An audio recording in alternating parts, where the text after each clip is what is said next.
In today's Leeds news, Elland Road expansion speeds up, January details start to emerge, trusted executive appointed, and Fortuna chief wanted Tanaka sale to Leeds.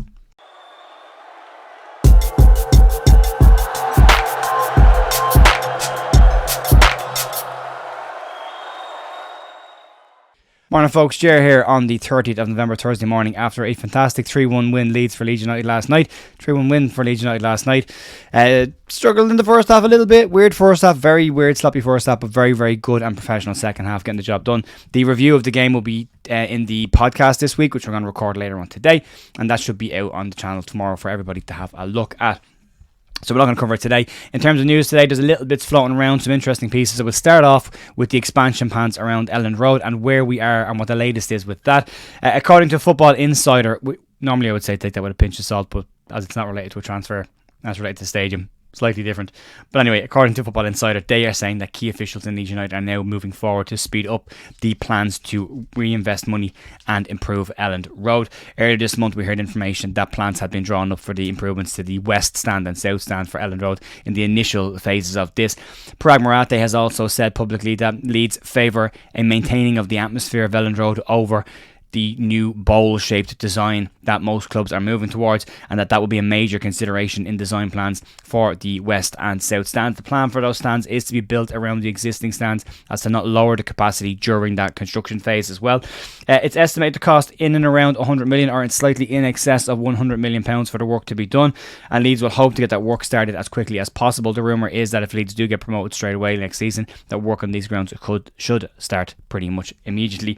Arkley Partners recently purchased a minority stake in Leeds United. They'll be bringing money in from their investments as well, and they've been brought in as part of this stadium investment plan as well. Leeds will look to use shares and some commercial revenue to fund this project, as they're not getting debt but borrowing money to do the project. So some interesting stuff happening there. I'm sure we'll hear more about that in the next couple of months and weeks, and we'll keep an eye on that. Moving on to January, as we approach it pretty quickly, details are starting to come out around Leeds United's plans in terms of ins and outs in this January. Daniel Farke did say in his press conference yesterday that Leeds won't be asleep during that window, and we will make moves if we need to. Yorkshire Evening Post are now saying that Leeds are making their stance clear on potential exits, with Chris Somerville and Willie Gnonto the two names that are mentioned most frequently as exits away from Leeds United. Chris Somerville's season this year goes from strength to strength, and there will be a lot of serious teams interested in purchasing Chris Somerville, not just in England but from across Europe. But you can imagine the lower half Premier League sides will be looking for a player like Chris Somerville to try and reignite their seasons.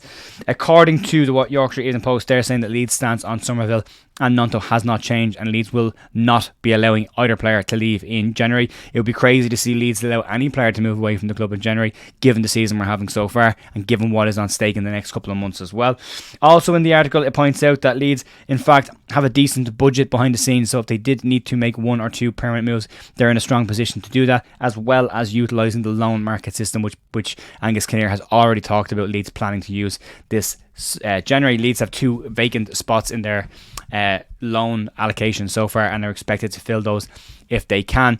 No rumours on names as of yet, but Parag Marathe and the 49ers Enterprises were in Leeds a couple of weeks ago as well, just after the Leicester game, so you wonder was January planning on the conversation. But according to Daniel Farke in his press conference yesterday, Angus Kinnear, Greta Steinson and Nick Hammond himself have already discussed January, and plans are in place for that window. Daniel Farke pretty happy with the squad that he's got so far this season. Won't be making major changes to that unless he absolutely has to. Moving on then, and looking at appointments behind the scenes, as the 49ers Enterprises can continue to flesh out and pad out the roles behind the scenes at the executive level. Over the past couple of months, we've heard lots of different names mentioned, but there have been some confirmations now of names we've heard rumoured over the last 2 or 3 weeks, but now look like they've been confirmed. Leeds announced the appointment of Murray Eisenstein as the new Chief Executive Officer a few weeks ago, having previously worked for the 49ers Enterprises. And last week we covered this as well. Robbie Evans has been hired by Leeds United as the Chief Strategy Officer, and his focus will be, as we've already mentioned, around helping with the funding and commercial revenue for the improvements to Elland Road. These two have got previous former 49ers. Both have been employed by the 49ers Enterprises before, and Robbie Evans did do some work around the Levi Stadium project as well when he was there. 49ers are looking to increase the amount of people behind the scenes so that Leeds can move on, and according to Phil Hay in his article about this, he says that the reappointment of these two people in particular are a step towards forming a staffing structure in which United no longer operate with a shoestring numbers. These are viewed as strategic and trusted appointments by the 49ers, having worked with both of these people before as well. And the appointments will be seen as part of the planned improvements behind the scene and in the structure of Leeds United as they look to pad out all the different areas. Pragmatic did say at the start of the season around this as well that he likes to work in a role where he hires the best people to do the best jobs and then let them do their jobs. Leeds were run with pretty much 3 people last year at the higher end making all the major decisions. Now it seems that a more structured situation has been put in behind the scenes at Elland Road, which will only help Leeds move forward, you can imagine. And then finally today, just to wrap up and finish off, going back to a transfer that nearly happened in the summer around Ao Tanaka, and news coming out of Germany and Bild specifically.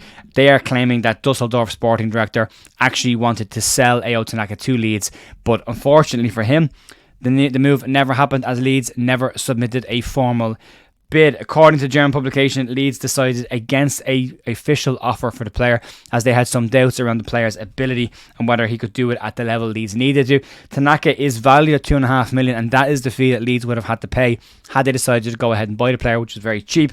He's had a bit of a slow start to the season, but is being described now as finding some form.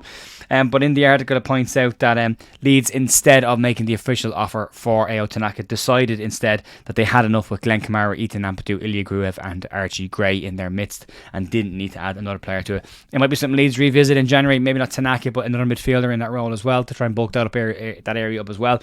And then the obvious number 10 and left back roles are the two I think that everyone's looking at. Possibility of another centre back maybe another centre back. We'll have to have a look at that and see what happens, but I'm sure we'll get more information as we start to ramp up in the next couple of weeks. Games coming thick and fast as Leeds fly into the weekend with a game against Borough, so we will be doing the podcast tomorrow, and that will be out tomorrow, and that will cover the review of the game yesterday as well as the upcoming game against Middlesbrough as well, so keep an eye out for that as well. And thanks for watching me. I will talk to you tomorrow. Have a great day. See you. Bye.